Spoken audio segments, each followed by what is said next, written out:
Okay, Lucy, you talked a little bit about getting out of your comfort zone as an artist, and I was wondering if you could talk a little bit more about this. Why is it important to you, and how do you find sort of balance in terms of the different types of work that you accept, sort of with this in mind of getting out of your comfort zone? Oh my. Well, getting out of my comfort zone is just, it's part of my basic artistic vision, artistic mission statement, both on paper and internally. It's really important to me to sort of never feel entirely comfortable with what I'm doing, because I think that's how I personally grow fastest. And it's also important to me to combine the personal growth with the artistic growth, because as dancers, our instruments are, well, and actors too, our instruments are right here. So we carry them around with us when we leave the studio, and you can pack a flute in a case and put it aside. If you're angry with it or angry with yourself and how you dealt with it, you can actually get physical distance from it, and you can't as a dancer.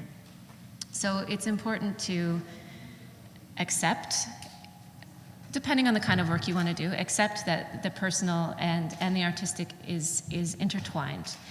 I'm naturally a little bit of a shy person, and I'm not a big risk taker out on the streets.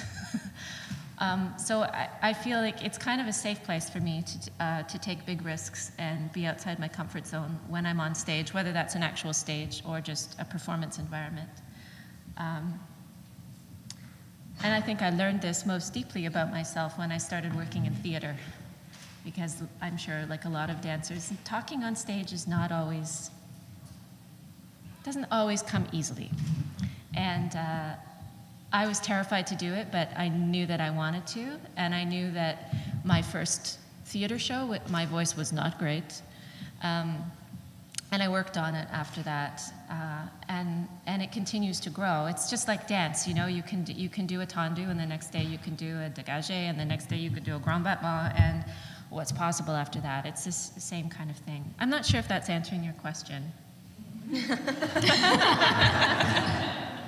I think I got outside my comfort zone in that question. That's okay. So, Michael, I wanted to ask you a little bit about your thoughts on this, how the cultures of different disciplines in the arts seem to be segregated. And at least from my perspective, I'm seeing that this is starting to shift a little bit, and we're starting to see more collaborations across different disciplines. And you sort of talked about how dance as part of the Summer Works Festival could be an opportunity for dancers to start to come into the sphere of what's been more traditionally a theater festival. So maybe you could talk a little bit more about how you see artists from the dance community making connections outside of our discipline as a way to find work. Yeah, sure. If it's something that you're interested in, I think just sort of generally, when you're trained in one field, you're going to feel intimidated by the fields you're not trained in. Like, dancers intimidate the hell out of me, just because I don't understand them. And I think that the things they do are magical, and I have no clue how it happens. But I like to imagine that the same may be true for dancers with theater artists who make work that you think is beautiful. I was talking to Christy Kennedy. Do you know Christy Kennedy? And she's now starting to work in the theater field, and she's totally terrified. She can't believe how different it is.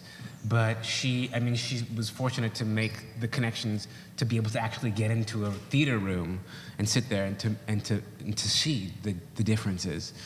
But I think that if there's someone making work that you like and you want to connect to them, you just have to tell them. And no one is ever upset when you ask them or you tell them you want to make work with them. Every single person's flattered. Every single artist is insecure and wants to be loved, and so totally. I mean, if someone said, "I really like your work, I would love to work with you," it would make my life, you know. But I think the same holds true of all artists. So I think part of the key is that we spend so much time within the context of our field. So it's finding ways to be brave and say, look, I want to learn more about what you do, and I think in turn, those artists will want the same of you. I've done that. I've worked with dancers just on pieces, primarily because I just wanted dance in my work, because it brings something really, it brings something to the work that I can't actually do. And yeah, that's my advice. See theater and then talk to the artists. I'm curious, are there any people here who already are collaborating with artists from other disciplines? That's great. And do you guys regularly go see work that's not dance? Yeah, that's good. I think that's a really good place to start. I've also started to do this more often in my own career as a way of just expanding what I'm seeing, so I found that really useful. Okay, one more question from me, and then you guys will have a chance to ask some questions.